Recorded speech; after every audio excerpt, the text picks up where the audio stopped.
Hey guys, so I thought I'm gonna try and record something for you as we drive to Sydney because it's the Christmas break here and there's Omicron's raging through the country. So here I am overtaking a truck actually, and that's a bit of the Australian countryside on the way from Melbourne to Sydney. And that's Rowena, my wife, who's driving me safely. She just waved just around the time I turned it because I don't want her to be distracted while I'm driving. So look, what I want to talk to you guys about today is because I've been thinking a lot about this, and some of you who have been following me know that I do coach people a little bit about career change because of my experience with career change, and specifically about teaching yourself to code, becoming a coder, and getting access to good opportunities and careers no matter where in the world you're in. Now, one of the biggest myths out there at the moment is that the way to change a career and become a coder is to learn to code. And when I say it's a myth, I know it sounds a bit shocking, but what I really mean is that it's not enough, right? And a lot of people think that's enough. When you're changing careers, you actually need a lot more. And learning to code is literally one of the earliest, maybe even the first or second step. Okay, it's just not enough to actually successfully change career. Now, intuitively, I'm sure a lot of you know this. It's not enough to just head in the direction of things you want to do. You got to actually do a bunch of things before you actually get to your destination. And if you look at a sequence of operations or a chain of events, learning to code is just one of many, many things to successfully change careers. And unfortunately, junior developers, even with computer science degrees, even with formal education, even from bootcamps, who frankly are big perpetuators of this thing about learning to code is enough. Even graduates from these programs struggle to find roles, really, really struggle for many, many, many months. And the reason is that junior developers present a bit of a risk from the hirer's point of view, right? So anyone with 0 to, let's say, about 3 years experience typically struggles to find a position. It's a bit of a chicken and the egg problem because most hiring managers and recruiters want someone with experience so that they can hit the ground running, which kind of makes sense from the employer's point of view. But of course, not many people are going to tell you about this when they're selling you a boot camp or a degree or a short course or whatever it is, right? Because they want you to feel like learning a bit of JavaScript or Python is all the job market needs. But think about it. Everybody who goes for an interview knows that. That's literally the ticket to the dance, the starting point. Yeah. So, and I'd strongly urge you to spend some time looking on Reddit. I'm not usually a fan of spending time on social media and Reddit and blogs and stuff, but, it's useful to collect data on other people's experiences on how many people really struggle to get jobs when they're junior developers, okay? Even though they may be really good at code, some of them have been coding for 5 or 6 years on personal projects and open source contributions and so on. Now, there is a book that I read a few years ago, unrelated to my coding journey, called The Third Door, right? A really interesting book about, most other people try and enter through the first or the second door, the main entrance or some sort of secondary entrance. And his entire hypothesis is there's always a third door, just that most people don't know it's there. And sometimes you need to do some pretty crazy acrobatics to get to it, right? Really exert your will a little bit and be creative. And I truly believe that's true because we live in a hyper-competitive world. And your primary mode of access, if it's just going to be applying for a job, that's not really going to give you the odds you need to succeed because it's so competitive, okay? So why isn't applying for a job just regularly on LinkedIn or via some sort of job board not a great strategy? Because everybody else is doing it too, and you're competing with people who've got more experience than you, and the odds are that no one's actually going to look at your application on the other end. That's just the fact of it, right? Most jobs have way more applicants than most people can actually process effectively. And of course, there are tools and automations that help people work out what's a good application or not. But ultimately, you want to be able to stand out so that you have a chance of getting the interview.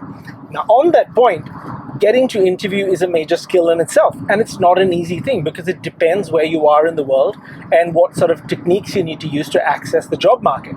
Now, again, a lot of these programs, especially the bootcamps and the algorithms and data structures programs, they're very useful maybe, but they don't give you the whole picture. And the reason they don't give you the whole picture is, well, quite simply, if you think that, let's say, algorithms and data structures, okay, for lack of any other example for the moment, if you think that that's the most important to getting a role, you're going to spend all your time. And those of you who've done it know you can spend 6 months, 12 months trying to learn data structures and algorithms, going through the copy of cracking the coding interview and stuff like that. That's great. Spend a year to do that.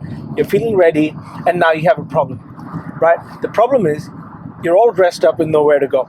You don't actually have any interviews. No one's actually paying attention to your resume.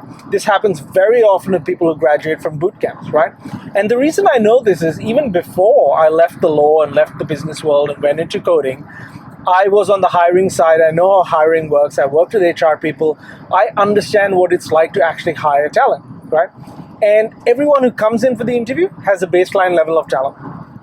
And so it's really hard to actually tell the great candidates from the not so good ones. And when you've got a stack of 80, 90, 100 applications in front of you, it's really hard to separate the good ones from the bad ones. Often what happens is there are other ways to get the attention of the recruiter, and you need to learn how to do those, and it's different from every market. So if you spend all your time on just data structures and algorithms, on just learning how to code, that's both unnecessary. Learning to code is necessary. Data structure is less so. Check out another video of mine about whether or not you actually need to learn data structures and algorithms. I believe most coding jobs, especially your first two, you don't really need to know them that well, certainly not the advanced ones, and you're probably spending way more time than you actually need to on that. But check out the other video on that. But in terms of just, learning to code and getting to that minimum level of skill, it's not going to be enough, right? And when you think about it, why should that be enough, right? I mean, just because we know how to read and write a language doesn't make us authors, right? It's just not enough to actually get your foot in the door. So you need a bunch of other skills. They're typically very strategic skills. Primary among them is knowing how to get the attention of recruiters and being attractive, being the sort of candidate that a hiring manager wants to have on the team. That takes a whole lot more than just the coding skills.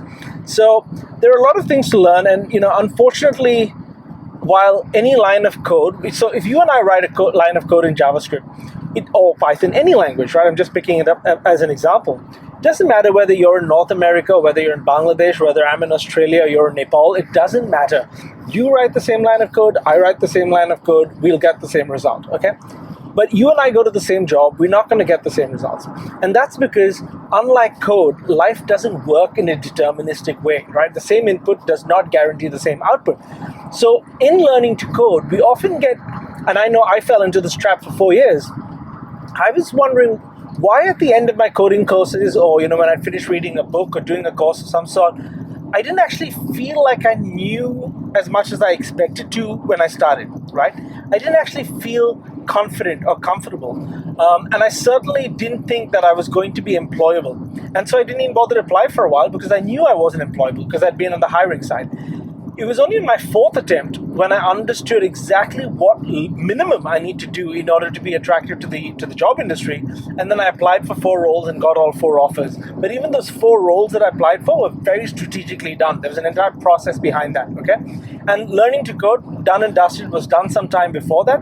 But the strategy around how to actually get jobs, very, very different. Now, the reason why this is important is most people, including those who go to boot camps, think about the job market superficially and really focus on it after they learn to code, right? And as you can imagine, if you've just given up your income, you've gone to a 3-month or a 6-month boot camp, you've had no income coming in, and you've paid a ton of fees, and then you have another 6 months or 12 months ahead of you where you're still not earning income and you haven't got the job you were secretly dreaming about, because that's just not the way the world works. That's kind of a nasty surprise. So I want you to really, really think about this. Learning to code is not the same thing as becoming a coder. Okay, this is the key message and the takeaway from this. Learning to code, not the same as becoming a coder. Most people who've learned to code will understand what I mean. People who have yet to start would probably not quite understand what I mean. So ask around. Learning to code, not the same as becoming a coder. There's a big step. There are actually several steps between learning to code and getting paid and getting your first dev job. All right, so focus on the real goal. Don't get fooled into this learning to code is enough stuff. There is a process and a system that you need to follow. All right, stay tuned for more videos. And if you like this, please subscribe. And please leave comments, because I try and respond to as many comments as I can. And this is just one of the many hard truths videos that I'm going to be releasing. So stay tuned, subscribe, and I'll see you next time.